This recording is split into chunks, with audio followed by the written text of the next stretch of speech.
On a quiet evening in their cozy living room, Thomas and his daughter Lily dive into a deep conversation about the world of networking and telecommunications.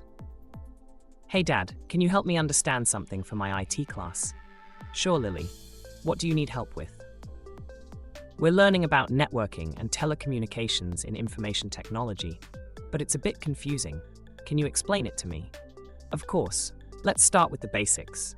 Networking in IT is all about connecting computers and other devices so they can share resources and information. Telecommunications, on the other hand, is about transmitting information over long distances." "Okay, that makes sense. But where did all this start? What's the history behind networking and telecommunications?" "Good question. The history of networking and telecommunications is quite fascinating.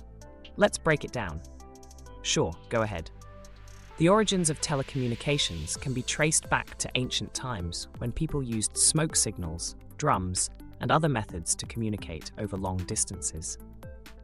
However, modern telecommunications really began in the 19th century with the invention of the telegraph, invented by Samuel Morse in the 1830s, used electrical signals to send messages over wires. This was the first time information could be sent quickly over long distances, revolutionizing communication. That's cool. What came next? After the telegraph, the telephone was invented by Alexander Graham Bell in 1876. This allowed people to transmit their voices over wires, which was a huge leap forward. Then came radio communications in the early 20th century, which used wireless signals to transmit information. So these were the early forms of telecommunications. What about networking?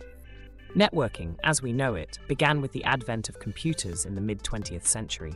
The need to connect computers to share data and resources led to the development of computer networks. One of the earliest computer networks was ARPANET, developed in the late 1960s by the Advanced Research Projects Agency, ARPA, of the US Department of Defense.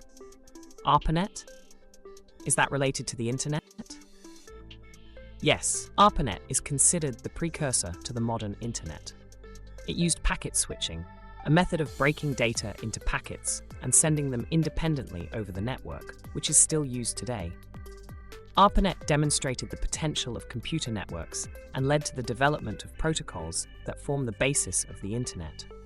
Lily, when did the Internet become widely available? Thomas, the Internet as we know it began to take shape in the 1980s and 1990s.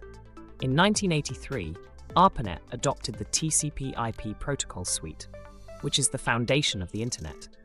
The World Wide Web, developed by Tim Berners-Lee in 1989, made the Internet more accessible to the general public by providing a user-friendly interface for accessing information. Lily, so networking and telecommunications evolved together? Yes, they are closely intertwined. Advances in telecommunications, like fiber optics and satellite communications, have made it possible to connect networks across vast distances, creating the global network we use today. At the same time, networking technologies have driven improvements in how we use and manage telecommunications infrastructure. That's really interesting. What's the importance of networking and telecommunications? They are essential for our modern world.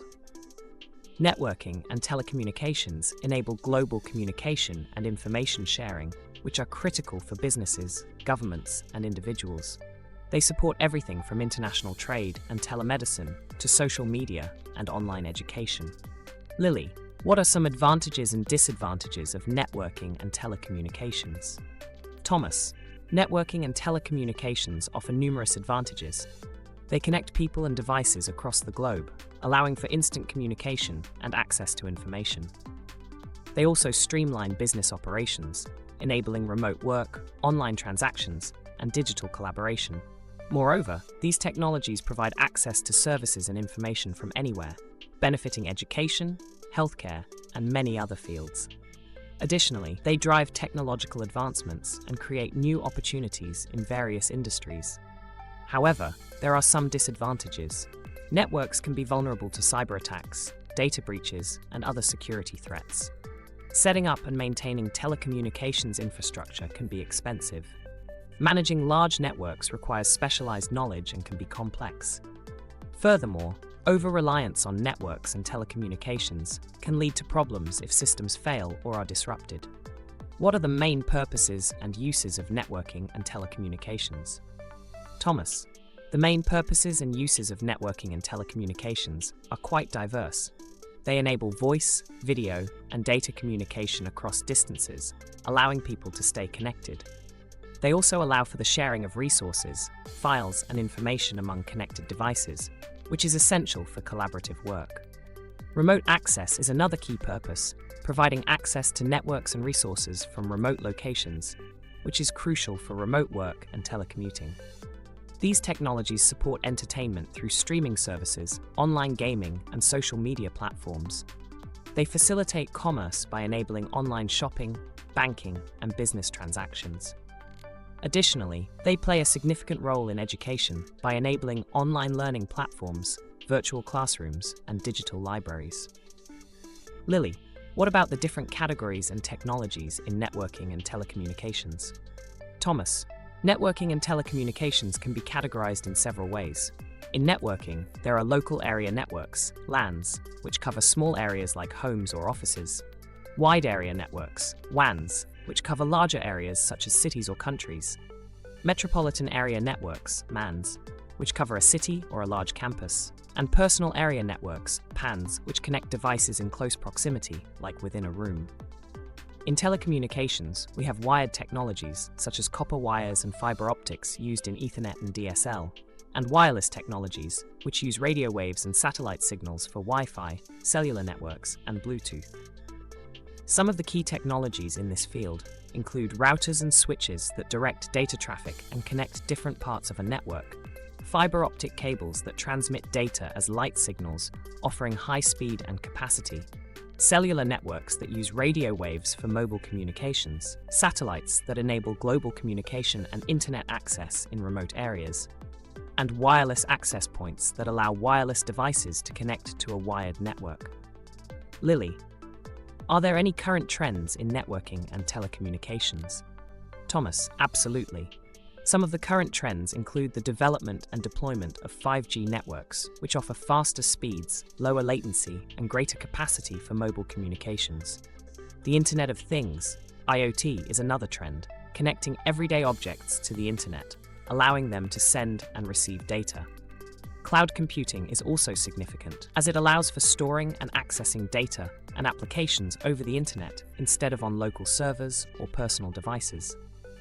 Cybersecurity is increasingly important, as we need to protect data and networks from breaches and attacks. Lastly, artificial intelligence, AI, and machine learning are being used to optimize network management, improve communication technologies, and enhance security.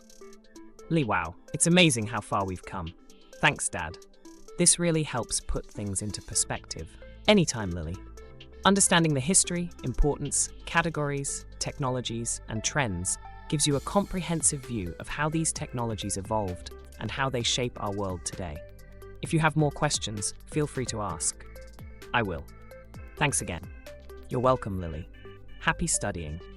As their conversation ends, Thomas and Lily share a moment of understanding, reflecting on the profound impact of networking and telecommunications on our modern world.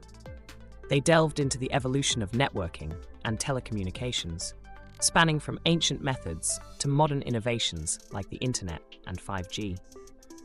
They explored its pivotal role in global connectivity, business efficiency, and everyday communication, discussing benefits like instant information access and addressing challenges such as security risks. Thank you for joining us on this journey through the world of networking and telecommunications. We hope you found their discussion informative and enlightening.